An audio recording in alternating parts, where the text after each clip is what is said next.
Thank you for coming today to this special event organized by the MIT Egyptian Student Association, ESA. At ESA, we are members of the MIT community who identify with and are proud of our Egyptian heritage. Our activities aim at representing Egyptian culture on campus, creating a social environment for Egyptians at MIT and within the Boston area, and catalyzing formation of alliances between MIT and Egypt. And our cultural and social events include movie nights, cultural events with Egyptian folk dancing, events with authentic Egyptian food like Ramadan iftars, and social mixes and so on.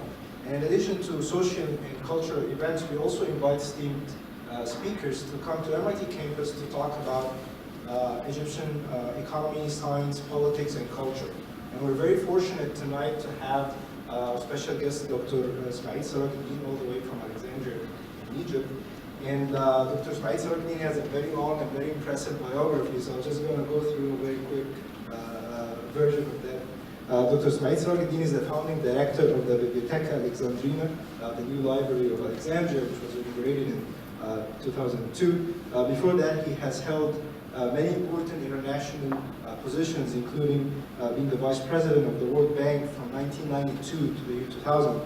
He serves as the chair or member of a large number of advisory committees for academic and international institutions, as well as civil society efforts. He's a member of many academies, including the U.S. National Academy of Sciences, the American Philosophical Society, the European Academy of Science and Arts, and many others. He lectures widely and has delivered the Mandela Lecture in Johannesburg in 2011 and the opening keynote address to the first international summit of the book at the Library of Congress in Washington, D.C. in 2012.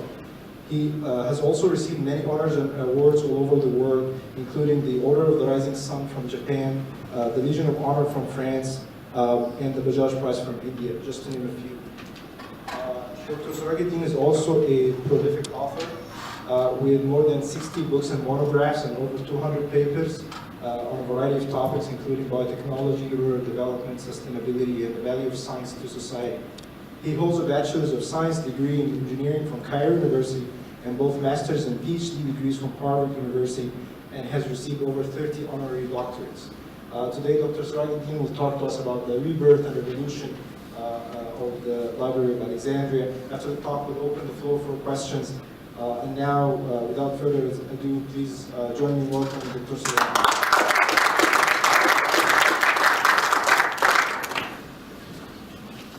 Thank you, Mustafa, and thank you, ladies and gentlemen, for being here on what is, of course, a very difficult day for people to be here, since this was election day in the United States. I mean, the coincidence of time being such as it is. However, I'm very grateful for you to be here because I would like to share with you an amazing story, the story of one of the premier institutions of knowledge in the world, one of the greatest adventures of the human spirit, which was the ancient Library of Alexandria. And as I like to say, it started 2,300 years ago, and with a brief hiatus of 1,600 years, when we were closed, we are reopened for business. Pretty much on the same spot. So, please fasten your seatbelts. I'm going to take you on a very fast roller coaster ride about what is the Library of Alexandria, which incidentally was not the library. I'll go through this material, the ancient library, the new library, how it was born digital, our outreach, what happened with the Egyptian revolution, and then my friends are prevailing upon me to add something which I'm very proud of. It's an achievement where Google gave up and we succeeded in the Library of Alexandria, and I'll show you that more in Arabic informatics.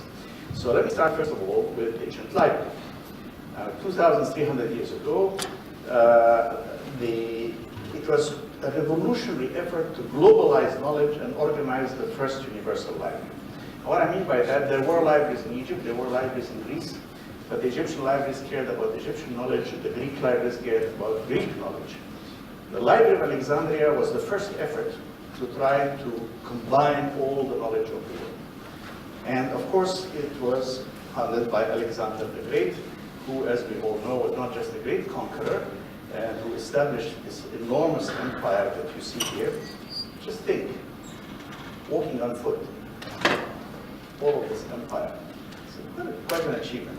But he was also the pupil of Aristotle. So he had a vision of creating linguistic culture, a world culture under his dominion, but nevertheless a global culture. And shortly after his death, his empire was divided into several parts, and the part that was in Egypt became this part, which was the Ptolemaic Empire, and it was ruled by his friend Ptolemy. Now, Alexander himself had come into Egypt, chose the site for the future capital, Alexandria, went up to Siwa, where the oracle told him what he wanted to hear, namely that he was a god, and he then left through Memphis, never came back except in sarcophagus. So it was Ptolemy the first Soter who built the library. Now, the story of the ancient library is actually punctuated by remarkable women. Everything turns around particular remarkable women. So the first one of these is Berenike I, the queen of Ptolemy, who convinced him to disown his first son and to name her son as his successor. So Ptolemy II, who was to rule for 42 years after Ptolemy I, was the one who really gave a huge impetus to the Library of Alexandria. So had it not been for her being able to convince her husband, who knows what would have happened. So when Alexandria was built, two things happened. Demetrius of Phaleron convinced Ptolemy that if you want Alexandria to be the greatest city in the world, marbles and temples are all fine, but you need the greatest minds in the world. Bring them then, and then give them nothing to do. A radical concept, but not so radical. In fact, that's what the Institute of Advanced Studies at Princeton does. They bring people like Einstein, Hirschman, and Gabor and say, do your thing. You want to research, you want to teach, you want to write, do whatever you want. And they watched what happened. So Alexandria became very rapidly the preeminent city in the world, and for 6 centuries it would continue. This is a reconstruction of what it was like, the intellectual capital of the Hellenistic world. It had two marvels, the famous lighthouse, and an assumption of what the library looked like. We don't know for sure what it looked like, because the descriptions are not very accurate. The lighthouse is very accurate. This particular image is a reconstruction by the late Carl Sagan, which he did for the original series Cosmos. So that's what it looks like. We know there were columns, there were rafters, and there were scrolls between them that the scholars could cut to. There's a celebratory coin. As I said, we don't know what it looks like, but watch this capital here. It will come back in a moment. This capital is called. So that's Demetrius of Phaleron who came up with this idea that we should bring the greatest minds in the world. And so the library was called the Museum, Temple to the Muses. And the scholars would come and talk among themselves, and there were poets and mathematicians, astronomers, geometers, historians, etc. So it was part academy, part library, and part research institute. And it was under the reign of Ptolemy II, because Ptolemy I just barely started it. And Ptolemy II, as I said, for 42 years, gave it a big impetus.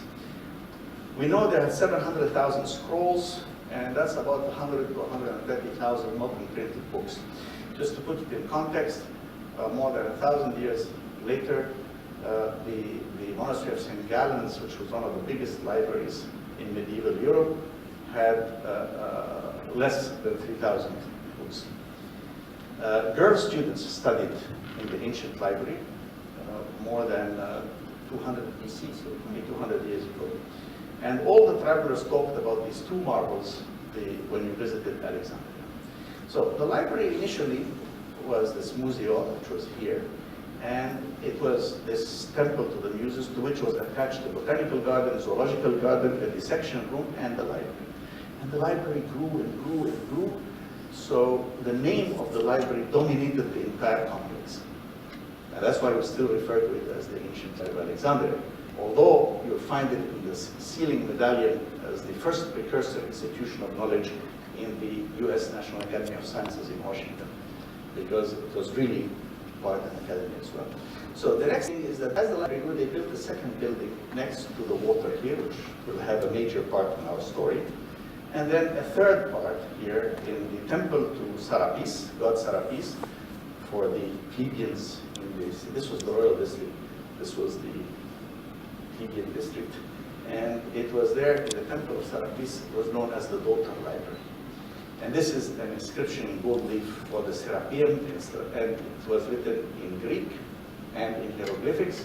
And thank God the Ptolemies did that, because otherwise we would not have had the Rosetta Stone, and we would not have been able to decipher things later on. Serapis is an interesting character. He's the only god I know who was created by committee, a committee of priests, Greek priests and Egyptian priests, and they had to find something that would be acceptable to both communities. So they created an amalgam of Osiris, Apis, Zeus, and Dionysus. I like the part of the Dionysus for all the fun and games and drinking and partying and so on.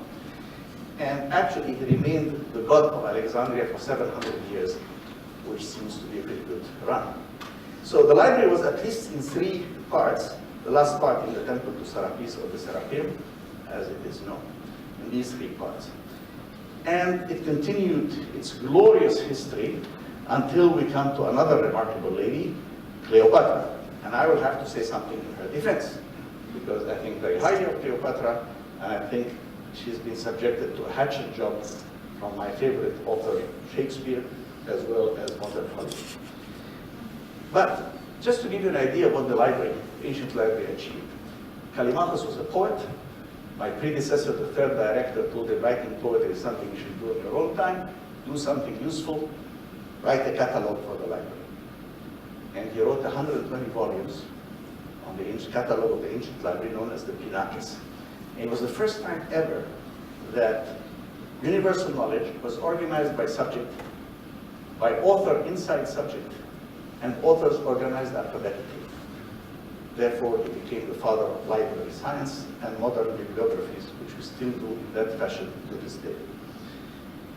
Aristarchus was the first human being to say that the sun revolves, the sun is fixed, that the earth revolves around the sun, not the other way around. And Eratosthenes, the 3rd director, calculated the circumference of the earth with a precision of 98.5%, which is remarkable. Hipparchus, a contemporary of his, calculated the length of the solar year with 6.5 minutes. Of the 365 days and almost a quarter, he calculated within 6.5 minutes. Now if you just think of what instruments or lack of instruments they had, these are remarkable feats. And no wonder that the National Academy of Science holds them in awe till now. They established the calendar, they conformed to the calendar that existed initially in ancient Egypt, 365 days in the quarter. They added the leap years every 4th year, and who came and was stunned by that? Julius Caesar. He adopted it and forced it on the Roman Empire in 44 to 45 BC, and it became the basis of the Julian calendar, which had a very slight error, which was corrected only in 1578 by Pope Gregory, and that became the Gregorian calendar that we now have. That's another story. My most famous employee of my former directors was Euclid. And he wrote, of course, the elements, which we all know, and everybody studied geometry, still using the elements of Euclid, largely unchanged. He was a full-time employee of the ancient library. And of course, we know his work. Archimedes came as a visiting professor, stayed for 2.5 years, and en passant, while in Egypt, he gave us the Archimedean screw to raise the water, which we still use to this day, and we call it in Egypt the tambour. And that was during Archimedes' visit to the ancient library. Herophilus conducted postmortems and actually created a new era of medicine. And Manetho, the historian, he actually chronicled the history of Egypt. And he is the one who defined the dynasties that we refer to till now when we say Pharaoh so-and-so of the 18th dynasty. That is the classification that Manetho did in the ancient library. He was also one of the people who participated in creating Serapis. And the library not only collected material, but they also translated it. And in fact, the first translation of the Old Testament from Hebrew into Greek was done in the ancient library. It's known as the Septuagint. There are legends around it which we can discuss. St. Mark brought Christianity to Alexandria in 50 AD, and initially the church fathers, such as Clement of Alexandria and Origen, his son, were very close to the ancient library and were trying to find a modus vivendi between philosophy, which had flowed from Aristotle and Plato and others, to Christian religion, but it was to end fairly soon after that. And I have several statues like that at the library, and I have to tell people who come, no, these are not laptops, and they're not tablets, they were slate.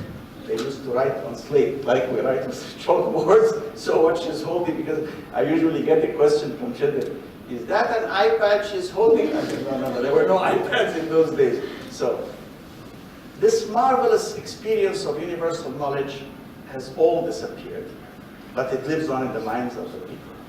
And it was destroyed in a series of remarkable events that end actually in 391 AD with a murder in 415.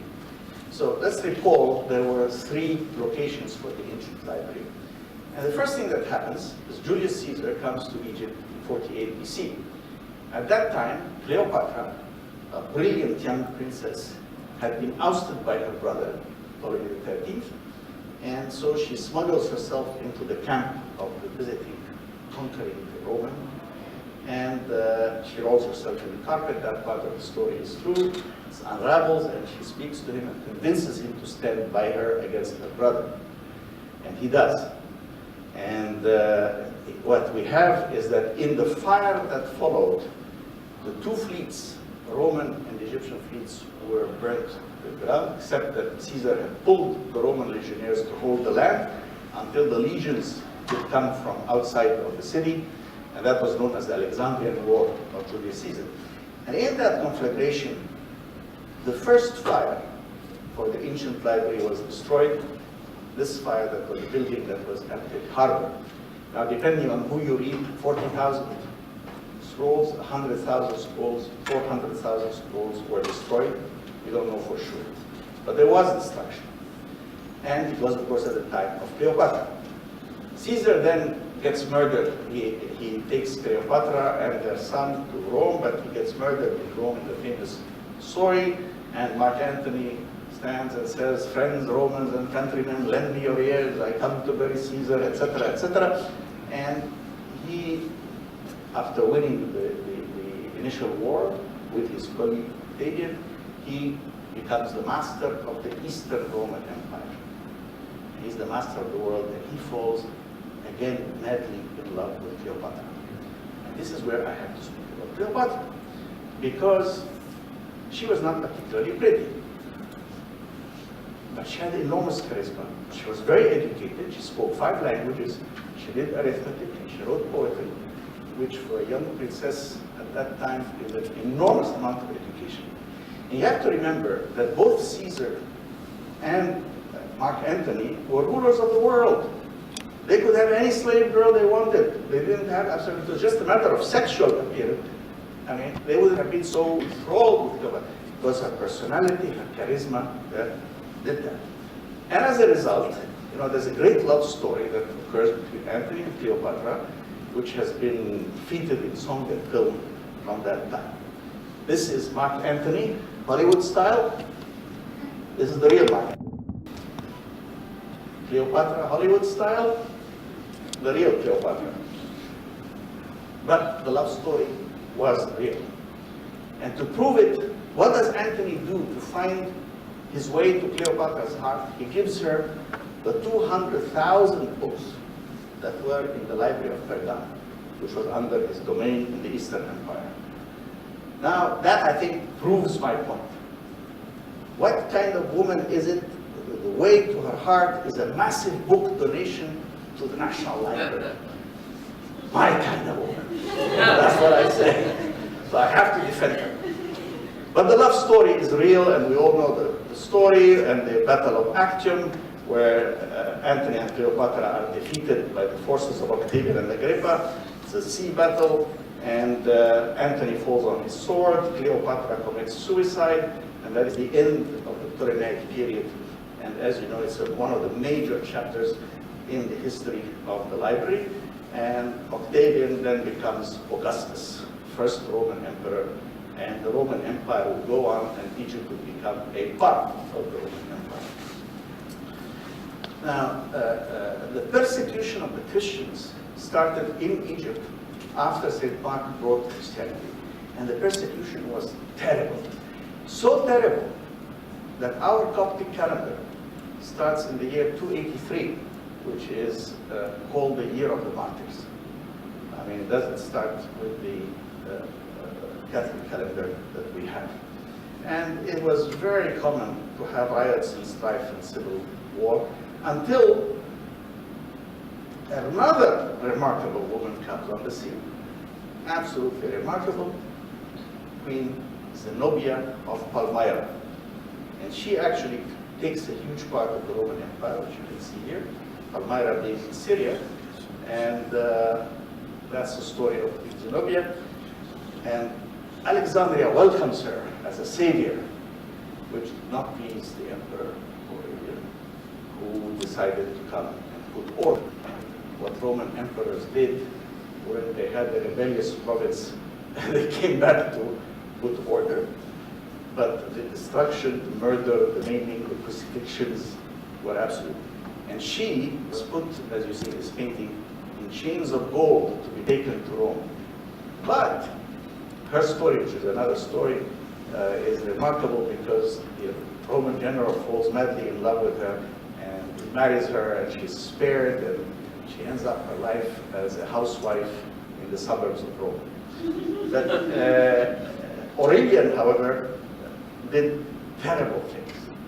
He totally burned down, that's 272 AD, he burned down the entire royal district, including, of course, the museum, the original ancient library.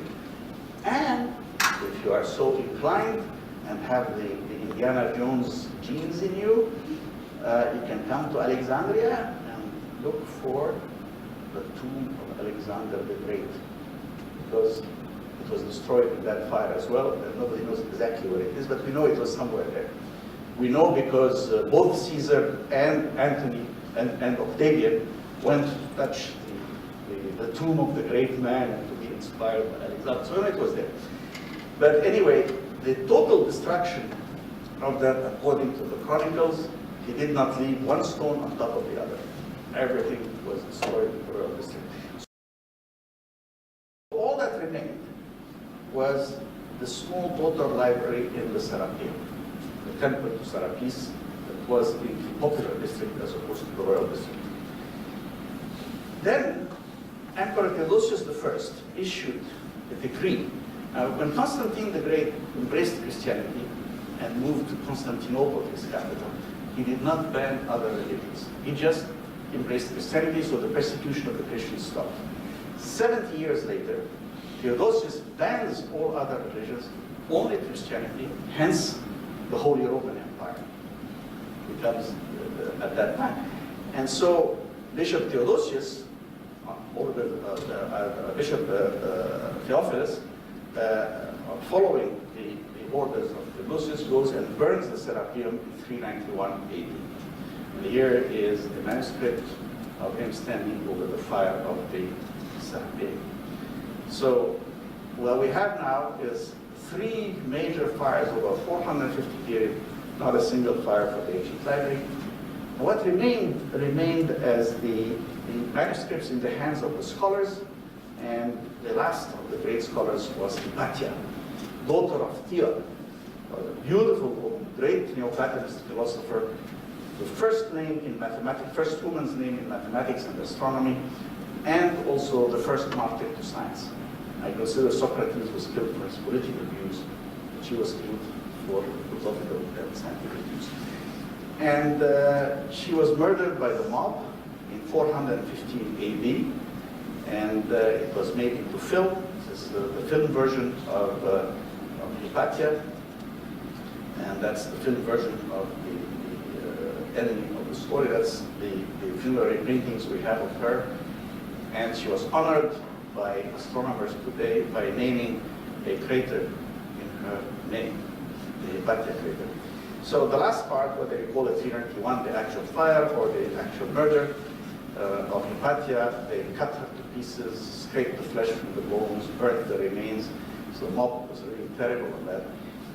But this was the beginning of the Dark Ages in Europe as well as in Egypt. That's the way it happened. And for the next 1,000 years, there would be no inquiry, no science. So the ancient library disappeared at that moment. So as you can see, it's a long period that goes on. And we don't know what's left of it, fragments of the past. This is where the Serapeum used to be in Alexandria. There are other facilities. There were schools that continued, but they were under the thumb of the church. This is the fort of Type A, which was built with the rubble of the great Pharos, and the rest of it is underwater. And look at that. Doesn't it look like the capital of the coin I just showed you? Maybe it was one of those pieces that still remain.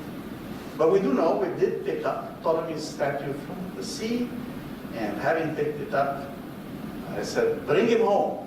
And there he is, standing next to the new Library of Alexandria, which, as I said, they reopened roughly on the same spot with a brief hiatus of 1,600 years. So what is this new library? Well, like the ancient library, it's not a library. It's a lot of things. And it's a landmark building. It's a very beautiful building. There's the building of the library. That's our planetarium. That's the conference center. That's the campus of the university. And all of these buildings are combined with 4 floors underground here. So it's a huge complex in itself. And it's quite beautiful, as you can see. It won many prizes in architecture and otherwise. And it faces pretty much where the ancient library used to be. If you were to take that roof off, you would notice it's divided like that. On this side are research and administration facilities. On this side is the library proper.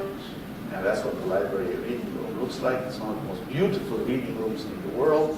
It's dramatic architecture designed by very young people who are just out of school and who won this first competition. They went on to become great architects. Convention center that we have is also part of the complex. We have a big auditorium and planetarium in the plaza. In the plaza, we have very nice statues. This one is a statue of Prometheus bringing fire to humanity. It's a hive of activities. It's much more than a building. It's a library, internet archive, conference center for the thousands. We receive thousands of visitors, almost 1 million visitors a year. We did peak at 1.4 million before the revolution. We're now down to 950,000 or so. But we did reach that level with lots of children's programs, as you can see. Our websites get about 900 million hits per year, over 600,000 reader visits, and hundreds of events. Not counting educational and art school programs, which we have for children, concerts, we have our orchestra, ballet, we have big summer festivals, international gatherings, annual book fairs. We organize a lot of things. It has many, many institutions in it, including it's the secretariat for all these international institutions. These institutions are partially committed to the arts, partially to the sciences, and we have many libraries. The hybrid library, the main library, where you can always see computers as well as regular reading material, and all the specialized libraries. The Taha Hussein Library for the visually impaired, the Children's Library, 5 to 11, young people, 11 to 16, then the Multimedia and Audiovisual Library, the Rare Books Library. This is actually the description of the vision here. And the Microforms Library, and the Map Library, and the Internet Archive. So it's kind of the modern memory of the world that's available on the internet. That's Booster Trail to San Francisco. And we had the only copy of the Internet Archive in the Library of Alexandria, the original being in San Francisco, until about 2007. It became too big to follow up on that, so we focused on the Arabic part of the internet. And we track the Arabic part of the internet, over 900,000 websites. which we photograph every page on every website 4 times a year. And we track all of that. That's our archive. And then we also have regular books. Our French friends gave us 500,000 books, making us the 4th largest Francophone library in the world outside of France. And then I had a huge Dutch book donation of 430,000 books. And these are mostly, this from the Royal Computational Institute, it's mostly to do with development. And 90% of those books are in English because we don't have people who read Dutch and we don't have librarians who work in Dutch. Plus we have an ongoing stream of gifts, like this one from Minnesota, 22,000 volumes, etc. Individual books, rare books that are donated to us, and so on. And we have also, we are very big on informatics, and as a result, we have also taken over from Elsevier and the Royal Tropical Institute the management of an African network. So this network that used to be managed from the Netherlands is now managed from Alexandria. We have 150 connections, free Science Direct and Scopus for researchers in sub-Saharan Africa, and that enables us to maintain that network for other things as well. We have museums and galleries. We have 4 museums for President Sadat, manuscripts, antiquities, and a science museum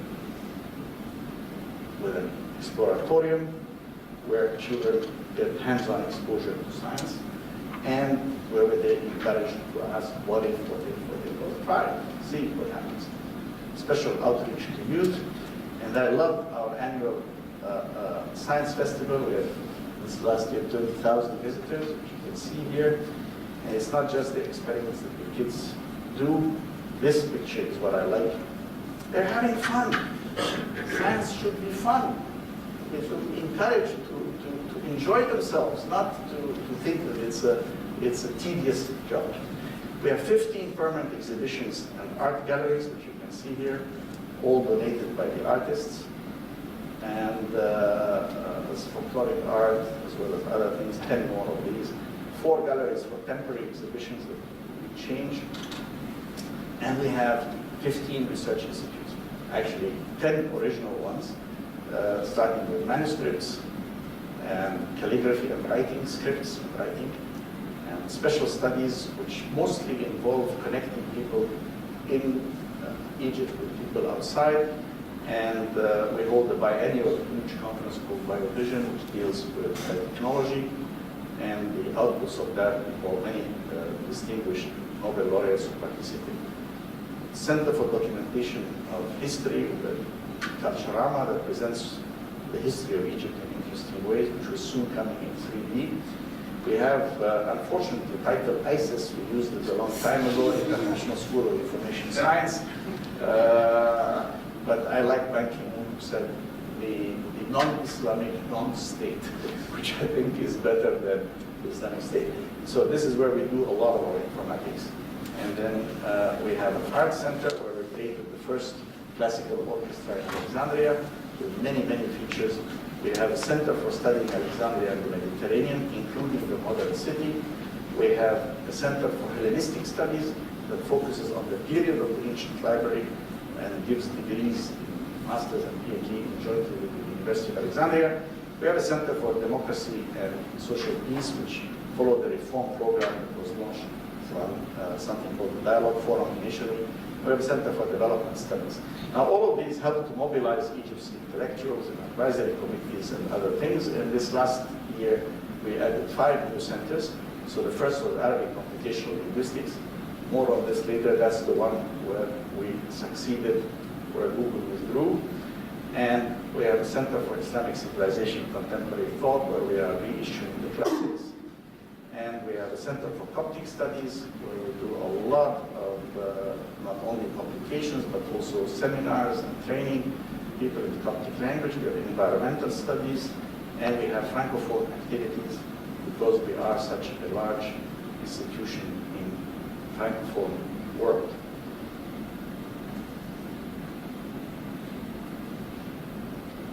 So all of that is there. We were, however, born digital.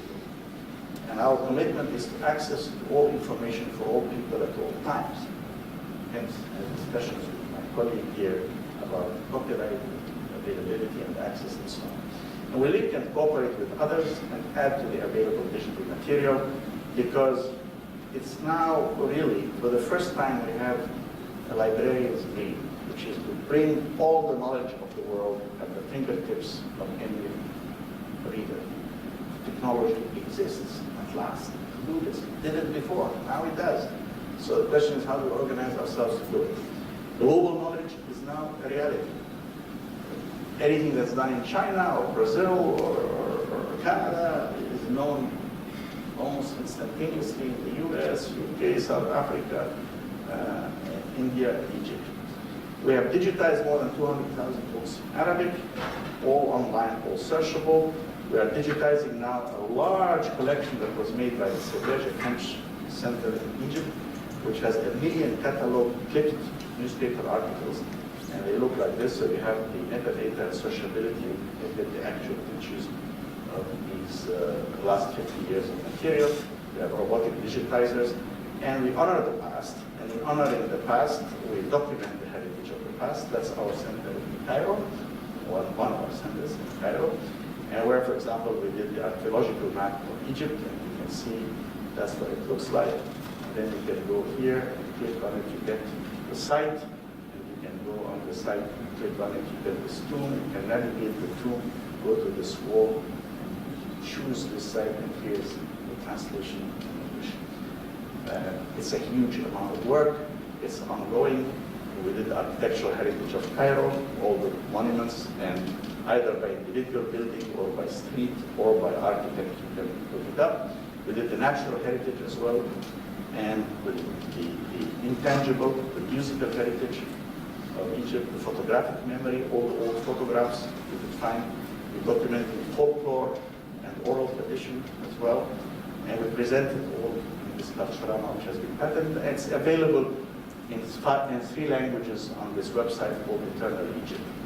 We also did a more modern version of Modern Egypt, which is a mini single language world digital library, which we're now doing with 170 libraries from 80-some countries, and which we were elected to be the chair of with the Library of Congress, the British Library, and others.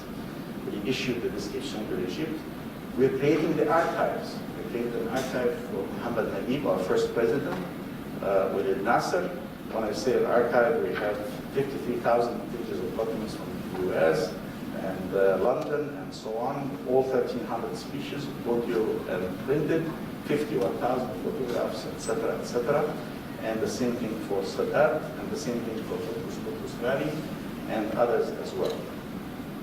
We have 2.5 million pages of the Suez Canal documents. We documented Al-Hilal, which is the longest living cultural magazine in the Arab world, 120 years now. And we celebrate the present with such things as PowerPoint lectures. I'm obviously using one right now. With crowd involvement, which you see here, we have this crowd to start with the science super course, which is under these are the 4 principal researchers, the PIs, Lynn Cerf, you know, MIT, founder of the internet, myself, Bill Holman, who was the head of the EG&G, Ron Laporte of Pennsylvania. And this is what it looks like. There's 170,000 lectures, and you can take the lecture, or you can take individual slides from individual lectures and then use it as you see fit. It's all for free. This is a distribution in public health, computer engineering, agriculture, and the environment, and it continues to grow. The Encyclopedia of Life, which is a partnership with the National Academy of Sciences, the Smithsonian, and ourselves, is progressing very well. And the idea is to have a web page for every organism, from a bacteria to a whale. And behind it is the Biodiversity Heritage Library, which is about 400 million pages.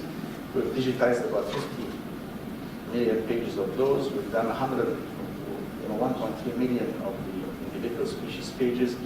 And we're connecting these two together.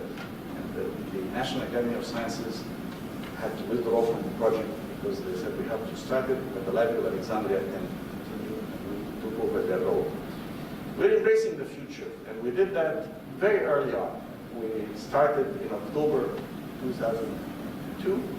By March 2004, so 18 months later, we organized the first conference that demanded change in the Arab world, including democratization, constitutional change, economic change, social change. It was drafted by all the participants, and that declaration, which was issued 12th and 14th of March, and it defends the values that one has to maintain of human rights, freedom of expression, and the like. And actually, our work has been sufficiently recognized. This is from our friends in Norway. The Beacon for Freedom of Expression is dedicated to the new Library of Alexandria, so they value our work very much. Plus, the library has become an area where we do superb analytical work, as I will show you on Arabic informatics, but where other very advanced work is presented. So, for example, there's a biorobotics, as you can see, biorobotics conference. This little guy sitting in my lap here became famous later on. As you can see, Nao, his name was Nao, and we do virtual reality analysis in our aid. We have a supercomputer, the only library that has a supercomputer, which is more than 10 teraflops. So we're really living very much digital future to provide all information to all people at all times. But we're not satisfied to sit there, so we reach out to people and we go out. So we have outreaching university systems, and we get the university students involved with what we call caravans, where we take them to areas around Alexandria to visit the rural districts and the poor districts and to bring their technical expertise to bear. We also have a bookmobile where we send out the equipment that shows digital and printed matter to children in local schools, art programs for children all over Alexandria, and now expanding in Cairo. And we have science fairs and science clubs. We've now established 300 science clubs in 300 schools in Alexandria. These are connected with computers to the library. We give them computers, and they come and they train the people locally, and the teachers are trained locally, and they handle them. And this is the science fair that I mentioned before. We have science competitions, and they've actually, with Intel and others, they've now, the last 2 years, the teams have won. And I'm happy to say they're not all from elite schools. In fact, 2 of our winners were from outside of Egypt. It was from Asyut, Kenya. And the other one was from a very poor school in Alexandria. So not San Marco, not Victoria, a very poor school. The point was, there was a marvelous science teacher in that school who motivated the 3 little girls. I mean, they were middle school girls. And these girls, who had never been to Cairo, they probably hadn't been even much outside of their neighborhood to school, found themselves in Atlanta, Georgia, in the United States, in the middle of an international competition. It changed their lives. It was really an amazing experience for them. We have our own TV studio. I was talking about that with me a little while ago. That's part of our studio here. And we just finished a TV science series in English and Arabic and other things. And we continue to take the values that we started with in 2004 with conference. So that was the last big conference in March 2010. At which point, many of these intellectuals that you see here from all over the Arab world said to me, "Doctor, we meet every year here, we talk about democracy and freedom and so on, and nothing happens." Well, as you know, there was no need to discuss these issues from 2011 onwards, because a lot has happened since then. But at the time, what was nice is that we also had the Arab Youth Forum, and 600 delegates from 18 countries, Arab countries, who came to Alexandria again. This was in March at the time. There was lots of audience participation, discussion, and so on. So the library is not a library. It's partly research, partly art, partly science, partly reference, partly informatics, partly social organization.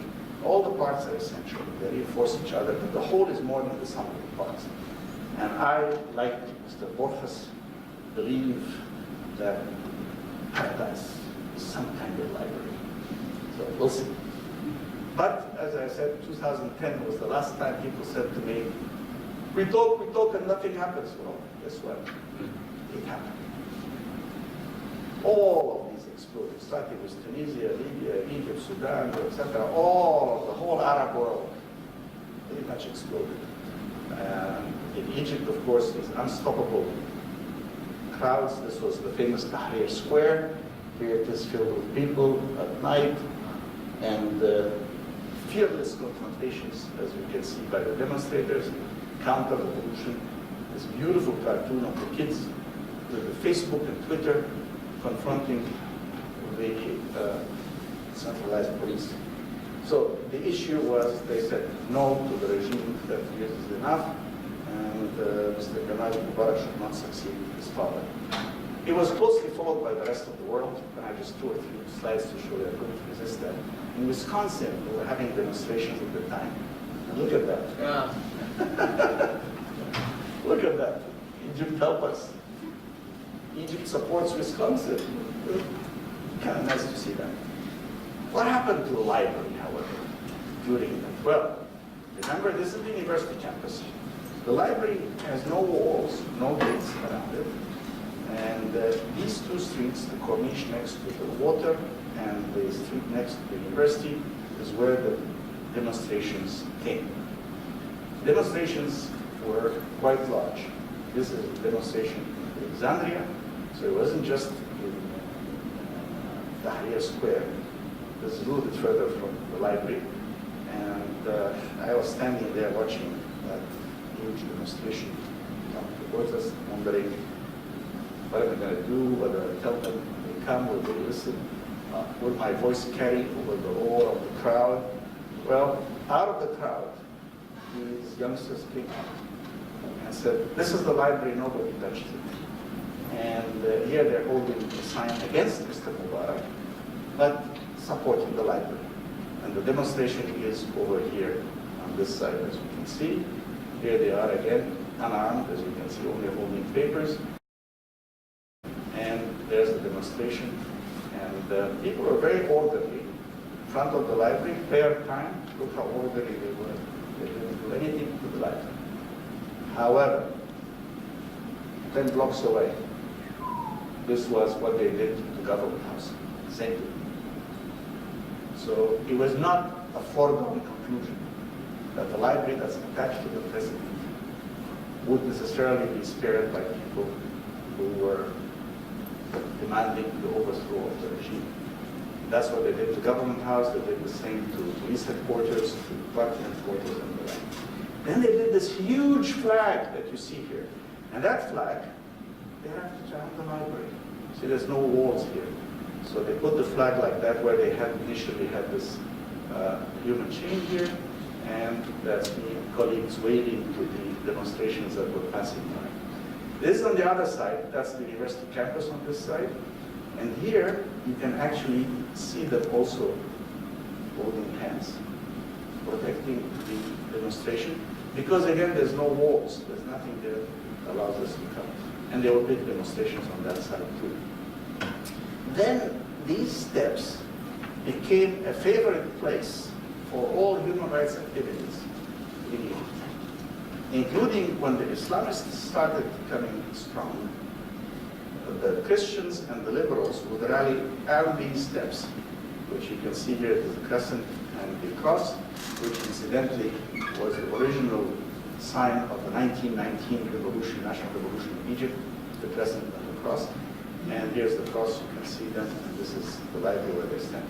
So I think that our 8 years of hard work, 2002 through 2010, were clearly validated by what happened just by comparing these 2 pictures. And this is even more beautiful. This is a graffiti that was done on the eastern side of Alexandria by also students. And here they say, the youth of the 25th of January, dedicated to those who died in the revolution. And there are the 3 pyramids, the 3 pyramids. The 4th pyramid is the library. And coming out of the library is a mosque and a church together. So the kids really knew what the library stood for, and they defended it because it stood for that. And that story so moved 2 American ladies that they wrote a little book for children called Hands Around the Library, Protecting Egypt's Treasured Books. Incidentally, this is supposed to be me. It was covered by CNN, and I don't think you can get the voice here, but I don't know, can I have it?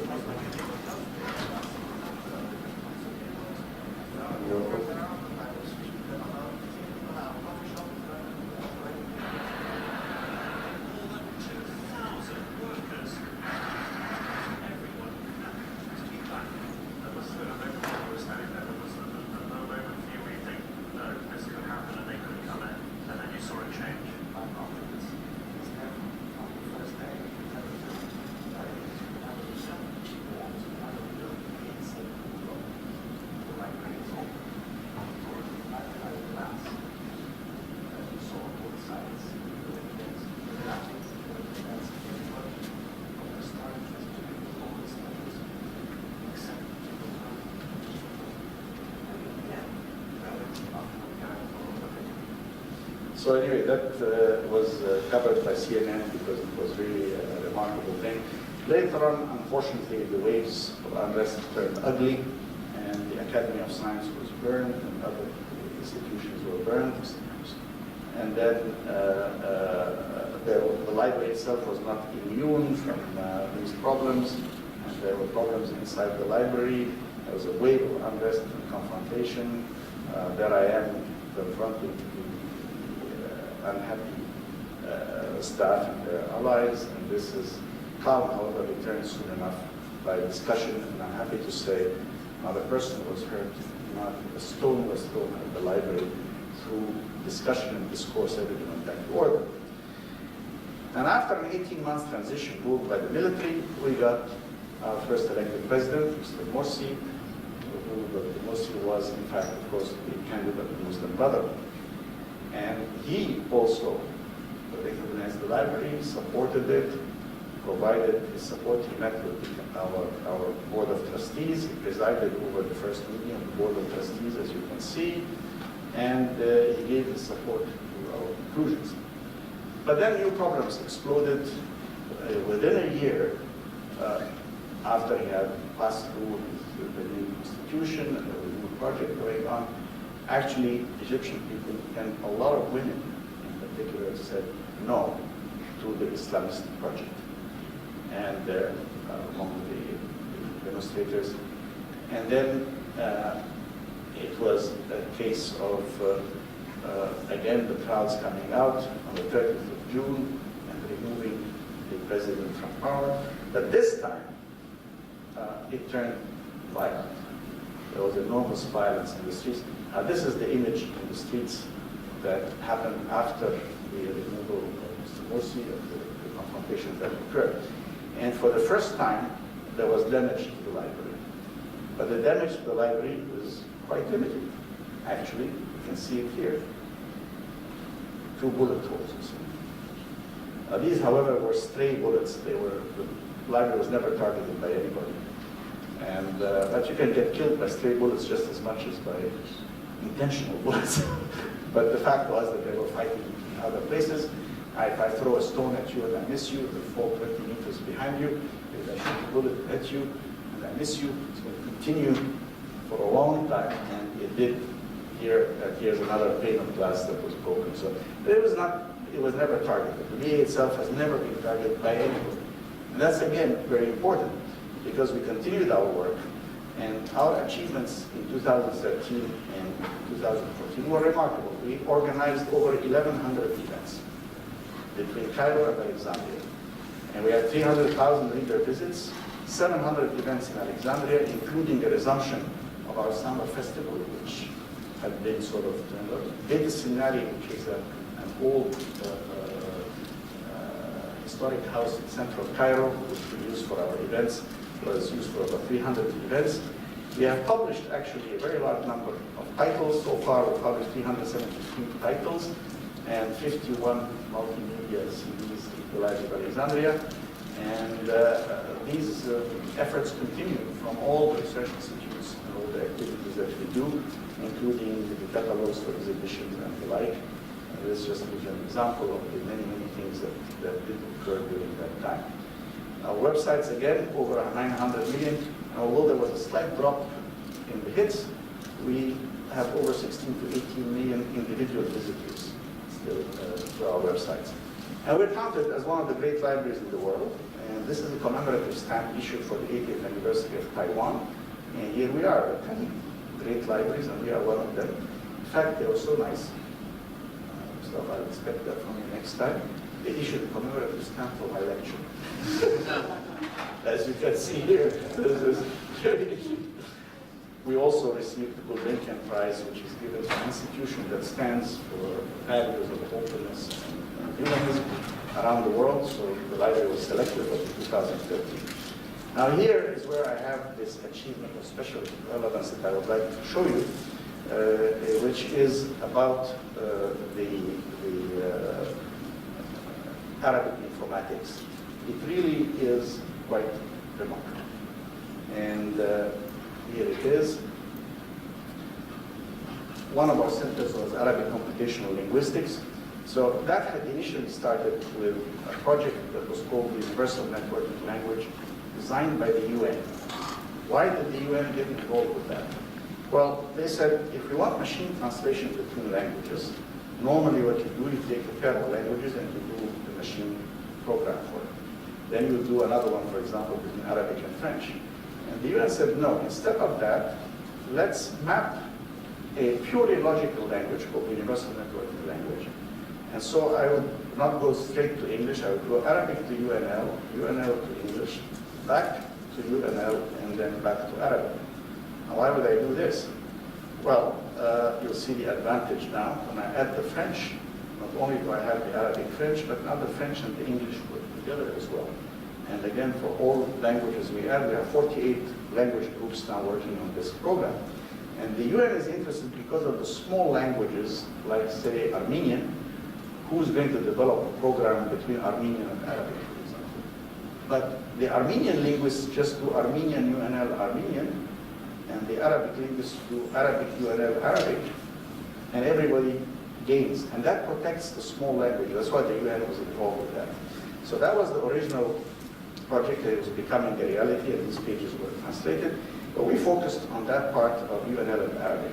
And that's what UNL looks like. Here's a sentence in Arabic. And this is what it looks like. So it's not spoken, it's not read, it's purely logical language, machine language.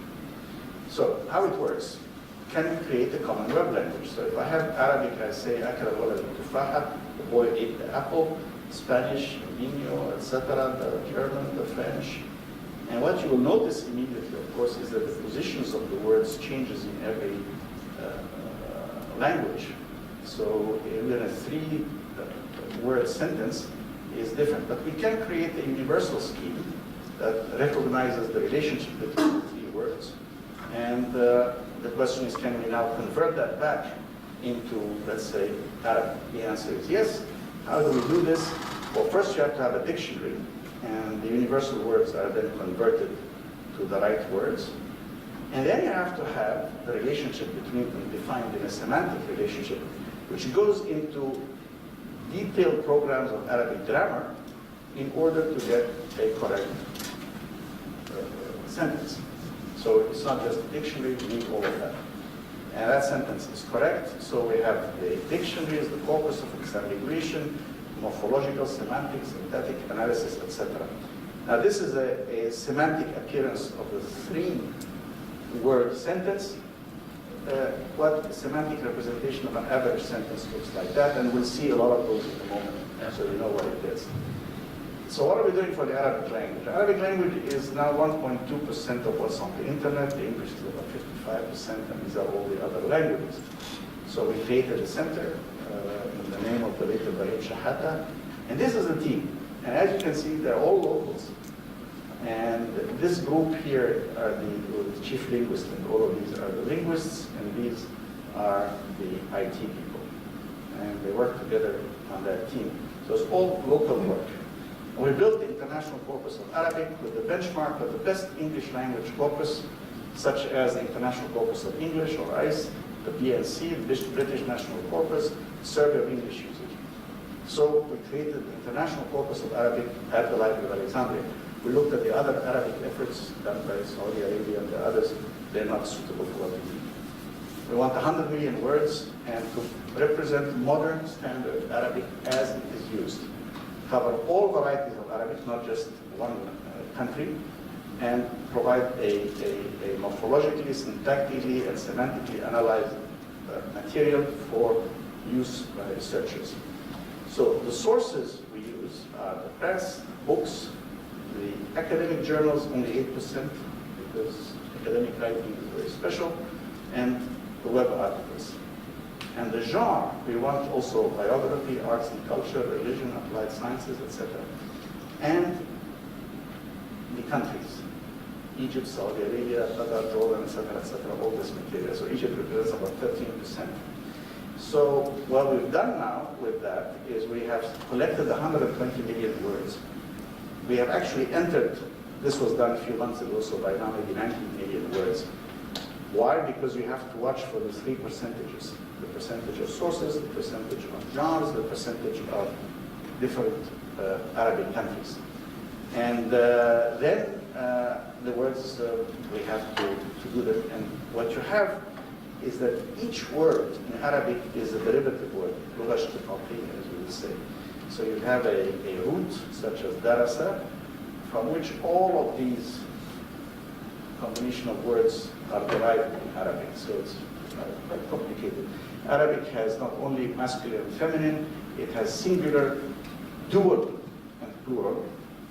I mean, plural is 3 or more, not 2 or more. And then there are multiple forms, gamma salim, gamma taksir, and so on. So the analysis is that each word has 16 pieces of linguistic information. So what we're doing is we're building a table of 100 million rows in 16 columns. And each word has its own metadata to be retrieved by it.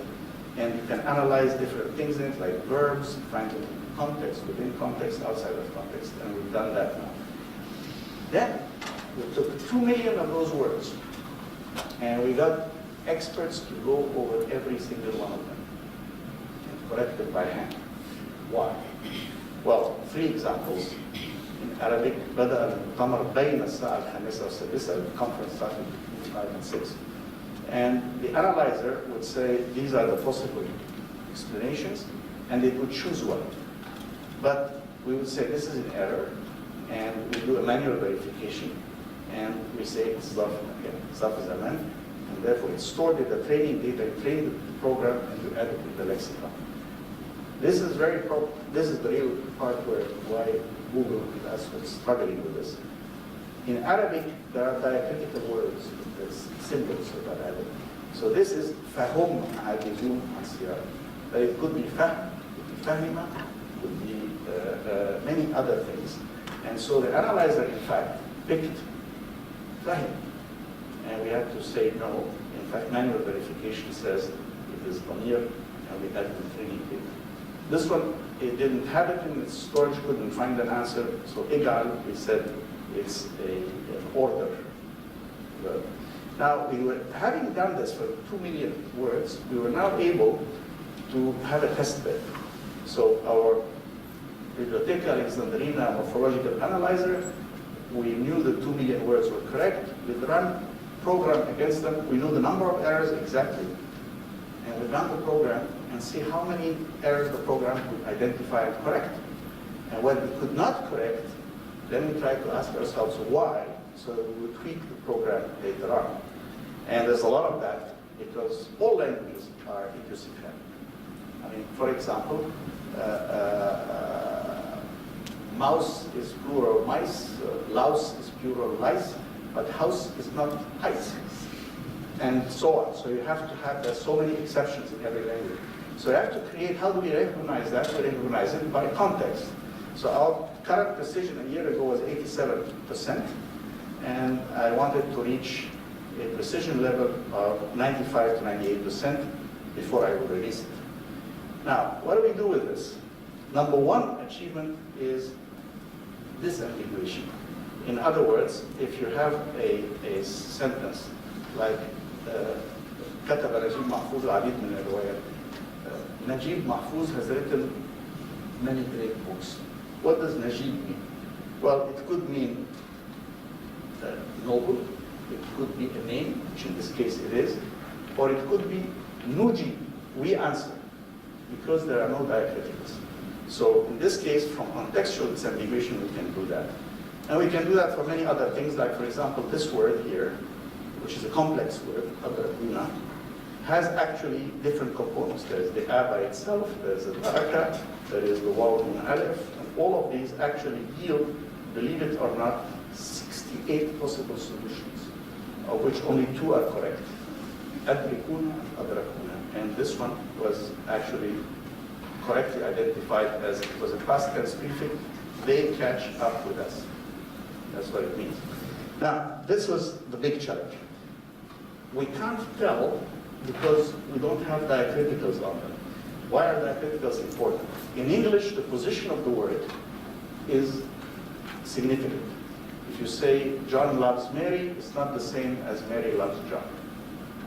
On the other hand, in Arabic, you would have to have the fa'al has u sound at the end, and the maf'ul bihi would have an a sound at the end, and that is shown by diacriticals, which are not easy to discover. So there were 2 approaches. The approach that Google followed, which was statistical number crunching, which was probabilities, huge amounts of data, but they actually could not go further enough because the error terms would be very high. So although they went much faster and they put it online before us, we actually were like a little tortoise who made it to the end of the line. How? Well, this is Arabic diacritization, and this is the Google website. It says the Google Diacritize API is no longer available. Thank you for the notice. Why? Because the error terms were too many. Now, we made major advances and continued, and with our morphological analyzer, we went through a word-based, context-based, this is some form of artificial intelligence to arrive at the best choice. So you end up with a text like that appears to us. This is, the red are considered spelling mistakes because there's a little hamza that is needed, and the blue has no diacritization. But now we can do this, and it is done. أعلن الجيش الأمريكي مقتل 3 من جنوده أمس في بغداد في انفجار سيارة. Nobody in the world has been able to do this, except those kids that you saw in the picture. That's why I'm proud of them. And this is 100% correct. But when I say we have a 10% error rate, that means that some other piece would have 30% error.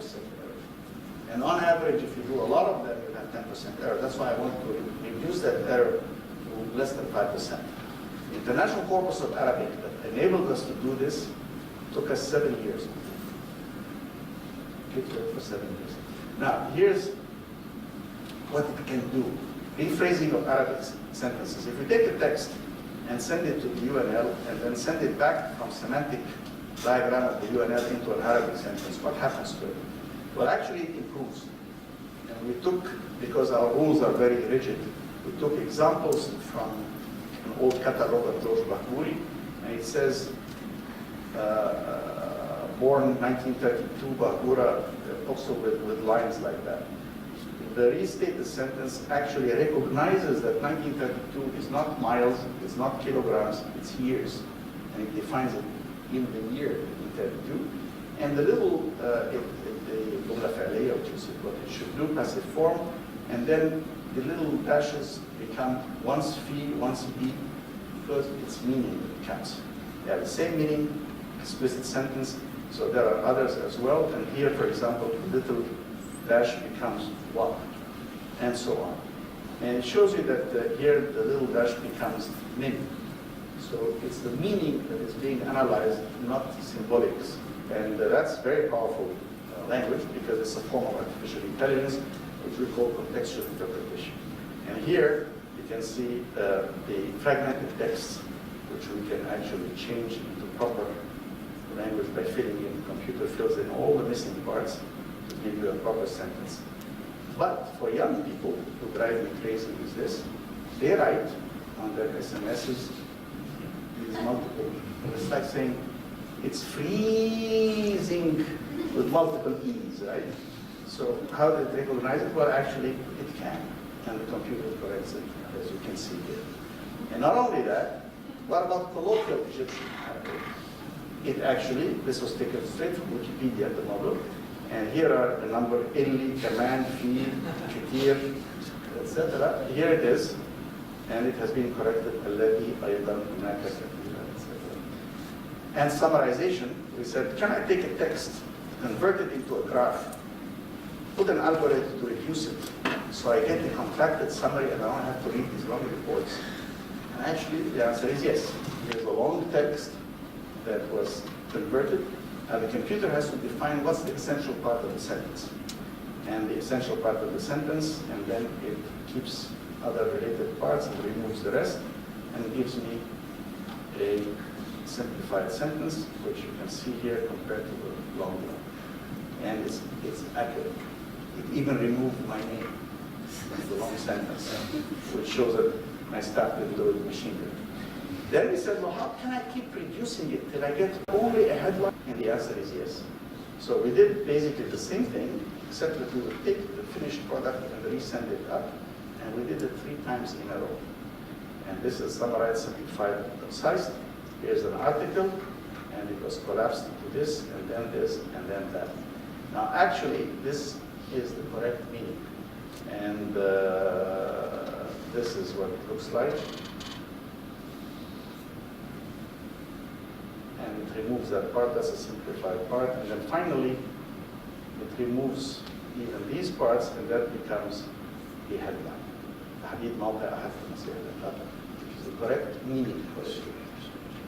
Then we did something unusual. Can I read the entire press and summarize it into 1 or 2 sentences? And most of us would like to do that. So here we took a real case, an international conference in the Library of Alexandria on archaeological research. Here's what was written in Al-Ahram, Al-Wafd, Dustur, Al-Salam, 4 journals in Egypt. And these are the pieces that they published. Now, we took the first sentence, first paragraph, and said to the computer, semantically find the equivalent meanings in the others, and it did. And it picked these pieces, and they have one semantic representation. Then we said, look at the next piece. And they did, and they created a new semantic representation for it. And then we said, continue, and he got this piece, which was in only one article, not in the others. So fine, flag it, and then still convert it. And it did. So now we have 3 semantic representations. Now we have done the summarization system before. So basically, these complex semantics, I'm going to put them in the summarization system. So they go in, and each one comes out as a simplified form and a shorter sentence. And guess what? I pull these together, and I have one diagram that summarizes the entire meaning of the press. So this is really remarkable, and we're improving the bits and pieces of that to get at the level of 95 to 98%. We've now reached 92. So it's from 87 we reached 92. And so with that, I think we have a truly national institution. This was the inauguration with Mr. Mubarak in the middle. This was with Mr. Morsi in the middle. This is with Mr. Hadi Mansour in the middle, saying that the library is not a partisan institution. It's a national institution, and it remains true to its mission. And beyond tomorrow, well, I'm optimistic. We work closely with the Azhar and the Pope. We're reissuing classics of humanistic literature. We must give thoughtful attention to pluralism and promote it. And I like this quote from Albert Camus: don't walk behind me, I may not lead. Don't walk in front of me, I may not follow. Just walk beside me and be my friend. I believe in the power of ideas, and I bring you my last and expert witness, whom everybody recognizes. And what's amazing is that he says, do you know what astonished me most in the world? The inability of force to create anything. In the long run, the sword is always beaten by the mind. And he should know. Yeah. So we continue to defend human rights and freedom of expression at the time when you see what's happening in Syria, Iraq, Libya, Sudan, etc. around us. And I say to the young people, dare to dream and to be bold. these guys are the makers of the future, because as Henley said, it matters not how straight the gate, how sharp the punishments the scroll. I am the master of my fate. I am the captain of my soul. Thank you.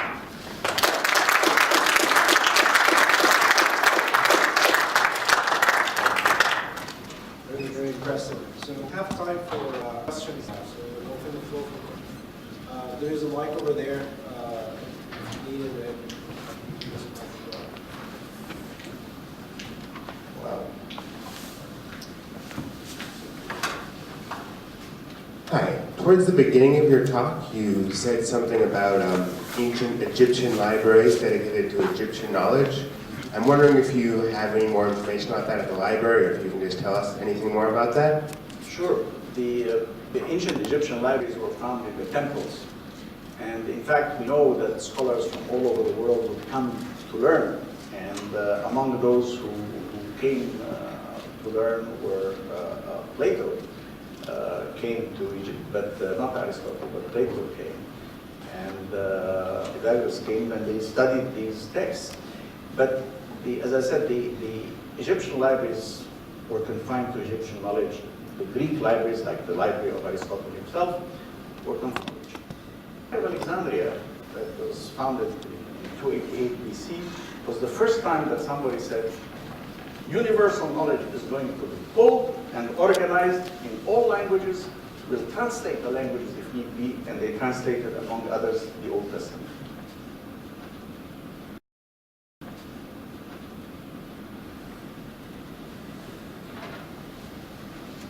Thank you very much. First of all, this speaks voting. I can say that. You talked about freedom of expression. I'm wondering if you would freedom of creative expression and freedom of co-creative expression. In other words, if people could use the people can't meet face to face and could work jointly on things, much as your team did around language, but around other co-creations that could be made. Jazz was something that America used to build bridges to the world and show that some people who didn't have the advantages here were still pleased to show what they could do to the rest of the world. But maybe we could use the internet and have multicultural, multinational assemblies form and let people work with some of the materials you have online, so they don't have to touch the original materials, and co-create with them. And maybe we'll discover there's some I'm completely for that. However, the only obstacle I have is still some copyright laws. Yes. Which I think are archaic, need to be changed. But that's a minority view, as you will know. But somebody says to me, you realize this is a very small minority view. I said, yeah, but everything we take for granted once upon a time was a minority view, such as limiting the absolute powers of a monarch, that the legitimacy of the government comes from the consent of the governed, that men and women are equal, that all citizens should be. All of these concepts at once upon a time were held by a very small minority of people, so I'm not too worried. I think people underestimate the speed of change in our societies today, and therefore I think the copyright laws are going to be totally changed within 15 years. So it's not a matter of centuries, it's a matter of less than 2 decades, I'm sure. And it will allow all of that to be done. There will be other ways of compensating the innovators than the current situation, which keeps a lot of material from being available to people by legal fiat rather than by any other reason. So yes, I'm 100% for that. At the Library of Alexandria, we defend freedom of expression. We have the banned books that are known. It is therefore for that reason that the Norwegians created the Beacon for Freedom of Expression in honor of the new Library of Alexandria, because of our work on these things. And I recall when we started, somebody said, how can you talk about the Library of Alexandria with censorship? I said, I have no censorship. I said, could you bring, at the time it was Salman Rushdie, 2002, could you bring the satanic verses of Salman Rushdie? I said, not only could I bring it, it's in the library, you can go and look at it. And they did. And we do, and we have these works. I've had debates in public with people on questions like that. There was a famous debate when our minister said there are no Israeli books and they are anti-Israeli and so on. And I said, well, we have Israeli books and we have Israeli novels and we have everything not as much as I would like, but we have in the library. I said, how could you do this? I said, how could I not do this? Let me ask you a question. If you say that Israel is your strategic competitor, shouldn't you want to know everything about them? That's right.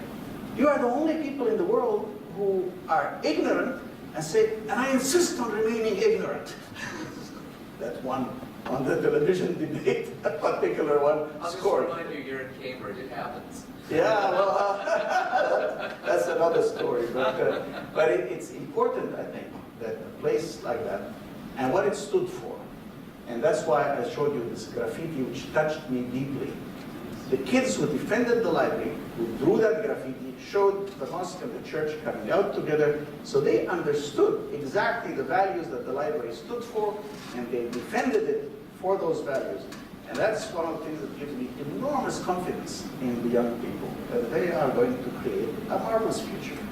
I brought down two presidents in 3 years. Not too bad. Any other questions?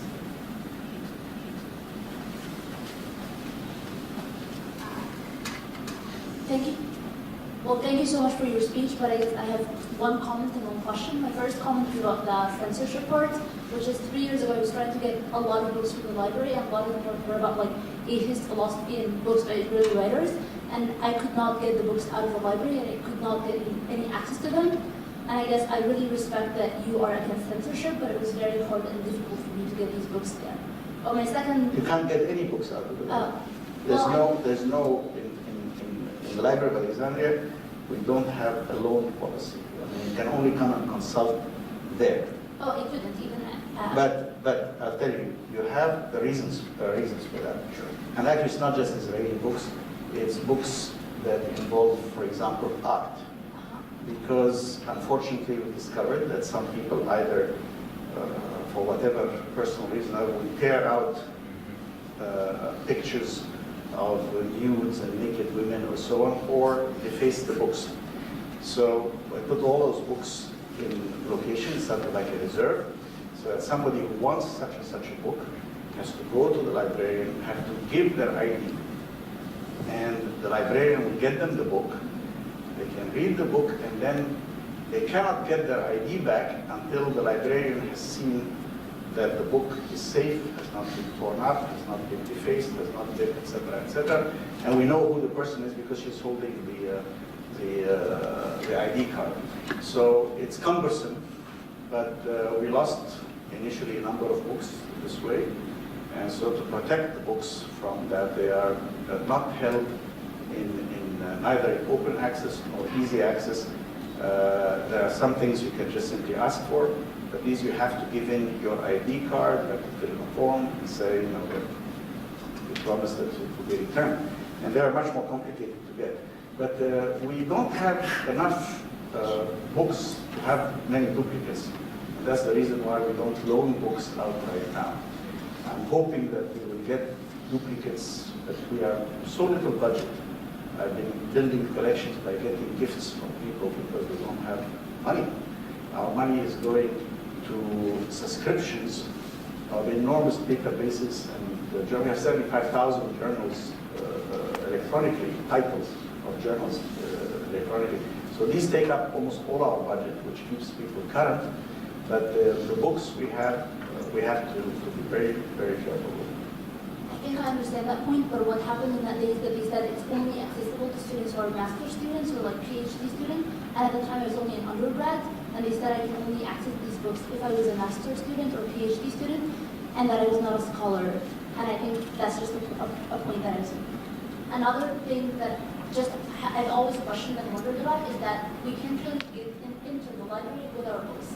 So every time we enter the library, we have to keep our books outside or photocopy our books when we're entering. And it's really confusing to me because I feel like the library is a place in which people want to study and like sit down. and use their books, and the fact that I can't get in the library with my own books is just like confusing to me.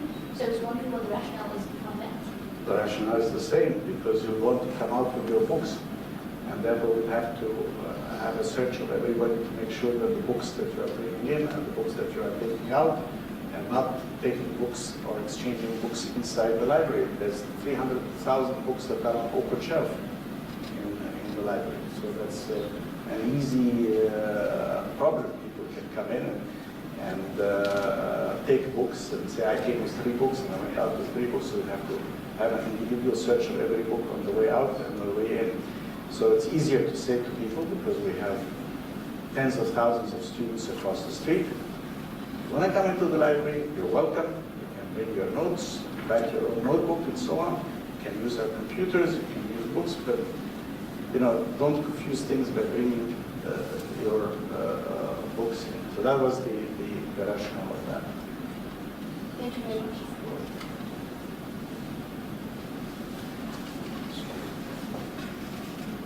Your comments about copyright law changing in 15 years were inspiring. Your comment about spending most of your budget on journal subscriptions were unfortunate, and as you can imagine, that's a much greater problem as you move into sub-Saharan Africa, parts of the world that are less developed in Egypt. And you mentioned you create a tremendous amount of content, DVDs, research articles, things like that. The content that you create, how is it licensed? Do you have policies there? Are they the same? Yes, our policy, which is printed on the inside of every publication that comes out of the library, is that you're free to use it, just give an attribution for academic purposes. If you want to reuse it for publication, commercial publication purposes, you contact us for some sort of a license agreement. But there's an open license available to everybody in the sense that the material can be cited, can be copied in any way that people want. Our whole purpose is to expand the reach of knowledge. That's why we published originally. And therefore, I have no interest, since I'm not a profit-making institution, I'm not interested in withholding people making copies of it, as long as when they publish themselves, they will give the proper citation, not just to the library, but to the author of that material that the library is publishing. So all our books have on the inside cover that policy.